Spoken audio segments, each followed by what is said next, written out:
ಯಾರು ಕೆಡಿಸಿದ ಪರಿಸರದ ಪರಿಣಾಮಗಳನ್ನು ಇಂದು ನಾವು ಅನುಭವಿಸಬೇಕಾಗಿದೆ. ನಮ್ಮ ನಿಜವಾದ ಆಸ್ತಿ ಎಂದರೆ ಅದು ನೆಲ, ಜಲ ಮತ್ತು ಗಾಳಿ.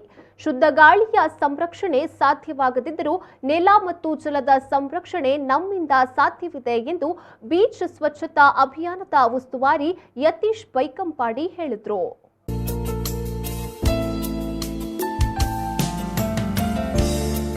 ಅವರು ಮಂಗಳೂರಿನ ಡಾಕ್ಟರ್ ಶಂಕರ್ ಅಡಿಯಂತಾಯ ಪಿಯು ಕಾಲೇಜಿನ ರಾಷ್ಟ್ರೀಯ ಸೇವಾ ಯೋಜನೆಯ ಘಟಕ ಆಯೋಜಿಸಿದ ಸುರತ್ಕಲ್ನ ಎನ್ಐಟಿಕೆ ಬೀಚ್ನ ಸ್ವಚ್ಛತಾ ಅಭಿಯಾನ ಕಾರ್ಯಕ್ರಮದಲ್ಲಿ ಮಾತನಾಡಿದರು. ಯುವ ಜನಾಂಗ ರಸ್ತೆಯ ಸುರಕ್ಷಾ ಕ್ರಮಗಳನ್ನು ಪಾಲಿಸಬೇಕು, ಸ್ವಯಂ ಸ್ವಚ್ಛತೆ ತೀರಾ ಅನಿವಾರ್ಯ ಎಂದ ಅವರು ಕಾರ್ಯಕ್ರಮಕ್ಕೆ ಶುಭ ಕೋರಿದರು. ಕಾರ್ಯಕ್ರಮದ ಅಧ್ಯಕ್ಷತೆ ವಹಿಸಿ ಮಾತನಾಡಿದ ಕಾಲೇಜಿನ ಪ್ರಾಂಶುಪಾಲರಾದ ಡಾಕ್ಟರ್ ನವೀನ್ ಶೆಟ್ಟಿ ಕೆ ಅವರು, ಸ್ವಚ್ಛತೆ ಎನ್ನುವುದು ನಮ್ಮ ಮನೆ ಅಥವಾ ನಮ್ಮ ಮನೆಯ ಆವರಣಕ್ಕೆ ಸೀಮಿತವಾಗಬಾರದು. ನಮ್ಮ ಊರು, ನಮ್ಮ ರಾಜ್ಯ ಹಾಗೂ ದೇಶದ ಬಗ್ಗೆ ಆಲೋಚಿಸುವ ವಿಶಾಲವಾದ ಮನೋಭಾವವನ್ನು ಬೆಳೆಸಿಕೊಳ್ಳಬೇಕಾಗಿದೆ. ತಾನು ಸ್ವಚ್ಛವಾಗಿದ್ದು ಇತರರಿಗೂ ಸ್ವಚ್ಛತೆಯ ಪ್ರೇರಣೆಯನ್ನ ನೀಡುವುದು ಸ್ವಚ್ಛತಾ ಅಭಿಯಾನದ ಉದ್ದೇಶವಾಗಿದೆ ಎಂದು ಹೇಳಿದರು.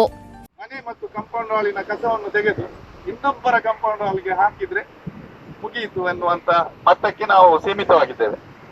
ಸೊ ಅದನ್ನು ಒಂದು ಸ್ವಲ್ಪ ವಿಶಾಲ ಮನೋಭಾವವನ್ನು ಬೆಳೆಸಿಕೊಳ್ಳುವ. ಇವತ್ತು ನಿಮಗೆ ಈ ಮೆಸೇಜ್ ಬೇಕಿತ್ತು. ಸ್ವಚ್ಛತೆ ನಾವು ಎಷ್ಟು ಮಾಡ್ತೇವೆ ಅನ್ನೋದು ನಮ್ಗೆ ಗೊತ್ತಿರ್ತದೆ. 1 ಗಂಟೆ ಕೆಲಸ ಮಾಡ್ಬೋದು ಇಲ್ಲಿ ಕೂಡ. ಬಟ್ ಆ ಮೆಸೇಜ್ ನಿಮ್ಗೆ ಏನು ಸಿಕ್ಕಿದೆ ಅದು ಇಡೀ ಕಾಲೇಜಿನ 500-600 ವಿದ್ಯಾರ್ಥಿಗಳಿಗೆ ಸ್ಪ್ರೆಡ್ ಆಗ್ತದೆ, ಅವರಿಂದ ಮತ್ತೊಬ್ಬರಿಗೆ ಸ್ಪ್ರೆಡ್ ಆಗ್ತದೆ ಮತ್ತು ಇಡೀ ದೇಶವನ್ನು ಸ್ವಚ್ಛತೆಗೊಳಿಸುವಲ್ಲಿ ನಮ್ಮದು ಸಣ್ಣ ಪ್ರಯತ್ನ ಅಂತೇಳಿ ಹೇಳ್ತೇನೆ.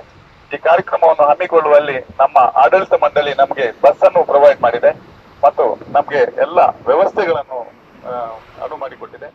ಕಾರ್ಯಕ್ರಮದಲ್ಲಿ ಸುರತ್ಕಲ್ ಪೊಲೀಸ್ ಠಾಣೆಯ ಸರ್ಕಲ್ ಇನ್ಸ್ಪೆಕ್ಟರ್ ಚಂದಪ್ಪ, ಸುರತ್ಕಲ್ ಠಾಣೆಯ ಸಬ್ ಇನ್ಸ್ಪೆಕ್ಟರ್ ಉಲ್ಲಾಸ್, ಮಹಾನಗರ ಪಾಲಿಕೆಯ ಹೊಸಬೆಟ್ಟು 8ನೇ ವಾರ್ಡ್ನ ಸದಸ್ಯರಾದ ವರುಣ್ ಚೌಟಾ, ರಾಷ್ಟ್ರೀಯ ಸೇವಾ ಯೋಜನಾಧಿಕಾರಿಯಾದ ಸಂಧ್ಯಾ, ಸಹಯೋಜನಾಧಿಕಾರಿ ಮೀರಾ ಕ್ರಾಸ್ತಾ ಹಾಗೂ ರಾಷ್ಟ್ರೀಯ ಸೇವಾ ಯೋಜನೆಯ ಸ್ವಯಂ ಸೇವಾ ವಿದ್ಯಾರ್ಥಿಗಳು ಉಪಸ್ಥಿತರಿದ್ದರು. ಉಪನ್ಯಾಸಕರಾದ ಮಹೇಶ್ ಆರ್ ಸ್ವಾಗತಿಸಿ ವಂದಿಸಿದ್ರು. ವಿದ್ಯಾರ್ಥಿನಿ ಪಲ್ಲವಿ ಕಾರ್ಯಕ್ರಮವನ್ನು ನಿರೂಪಿಸಿದ್ರು.